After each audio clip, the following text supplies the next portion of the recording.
नमस्कार विद्यार्थी मित्रांनो, बी एडमध्ये ज्यांनी फर्स्ट इयर मधले जे विद्यार्थी आहेत ज्यांनी सेकंड सेम दिली आणि आता ते थर्ड सेम मध्ये प्रवेश करणार आहे अशा विद्यार्थ्याचं मनापासून अभिनंदन.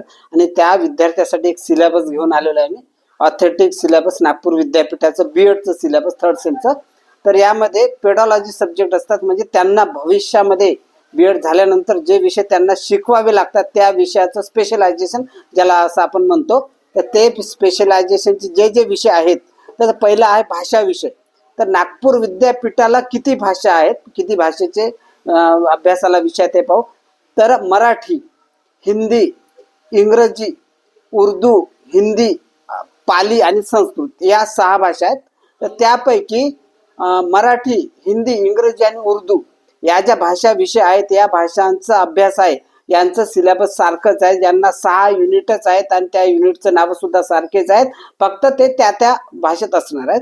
तर पहिलं बा, कुठल्याही भाषेचा किंवा कुठल्याही विषयाची ओळख ही आपल्या introduction of that subject, introduction of that language, आणि नंतर मेथड अँड प्लॅनिंग असते, नंतर सब्जेक्ट अनालिसिस असते, आणि नंतर लर्निंग रिसोर्सेस म्हणजे हे सर्व कुठून कुठून घेतलं ते असते, आणि नंतर लँग्वेज स्किल असते, आणि नंतर लँग्वेज टीचर असते. असे 6 युनिट या विषयामध्ये असतात. आणि या 6 पैकी 4 सारखंच असते, आणि उरलेल्या जे आहे संस्कृत आणि पारली याचं मी नंतर सांगणार आहोत.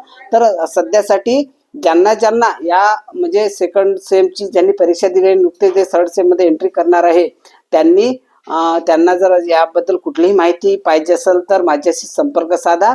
आणि या विषयांचे पुस्तकं कोणाकोणाचे वापरायचे, कुठल्या लेखकाचे पुस्तक मार्केटमध्ये अवेलेबल आहे आणि ते सोर्सेस काय, ते सर्व मी आपल्याला सविस्तर मध्ये सांगणार आहोत. तर आता आजच्यासाठी हा एवढाच फक्त.